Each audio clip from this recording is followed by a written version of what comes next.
our friend who died, Kay was very, very close to. Yes. They were best friends. She was my best friend. She had been on bed rest because the baby was what they were worried about. And she was doing fine. And we were near the hospital. And we were out for dinner one evening, before we had a family, of course.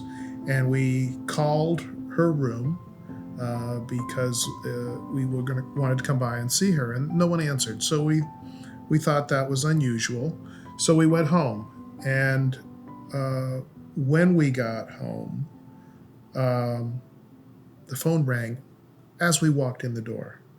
And at the other end of our little townhouse, I heard Kay just scream out loud. And that was when we got the news. Really took its toll on us.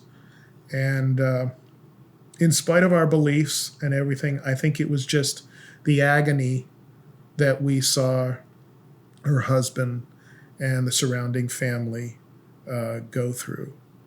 I remember her father, the woman's father, who was an orthodontist, came into town, and Kay picked him up at the airport, and he said, "We're just not supposed to bury our children." And that has stuck with us to this day. It's a myth that couples that lose children or that have significant loss in their marriage oftentimes divorce. That's a myth. They often end up together or keep staying together, but there is an impact, an emotional, significant impact to the relationship that is important to either work through, have a conversation about, or resolve. I had so much anticipatory grief when Merrick was alive and so much anxiety about losing him actually exactly the way we did. I had just crippling fear. And so I sought help from a counselor while he was still alive, which helped me process a lot of what I was going through and basically my lack of control and how ultimately to learn the things I could control and the things I couldn't, and to recognize the difference and realize that just accepting what I could and could not control. And then realizing too that grief it's a forever part of your existence. And learning the coping skills, how to move forward with life.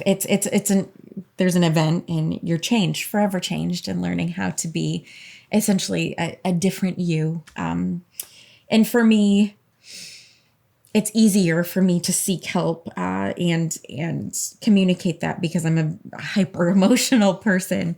And then one of the hardest things was just letting Michael take the time to realize what he needed, and then realizing then that he wasn't getting what he needed, and that I needed to push him to see that he wasn't getting what he needed, and to see that that there are resources and that he deserves to be well and whole. And so that was difficult.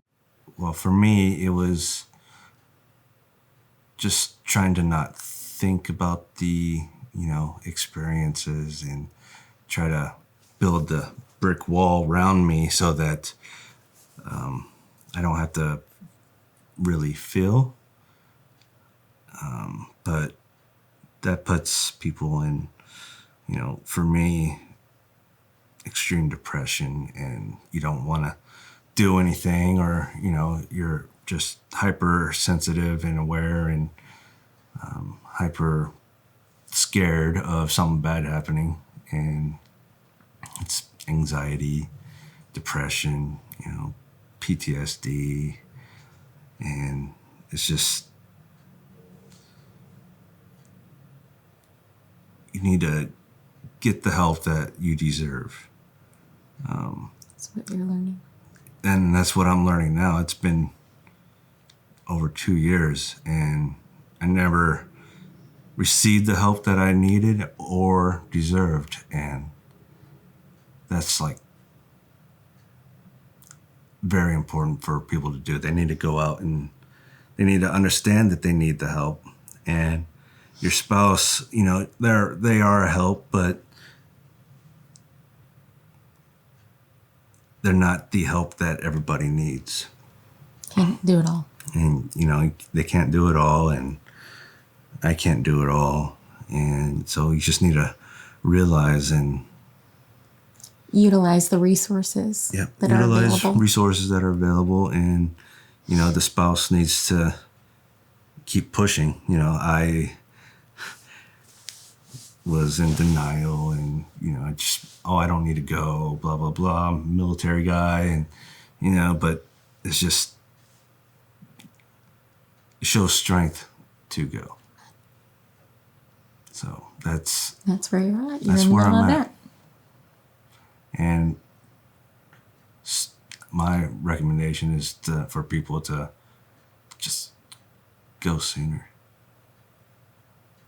Go sooner. Now, when the couple comes around and understands that we're both going through a process that, although uniquely different, is similar in that we've both lost someone important. And when couples reconcile over that and allow themselves to grieve different, it can be very uniting.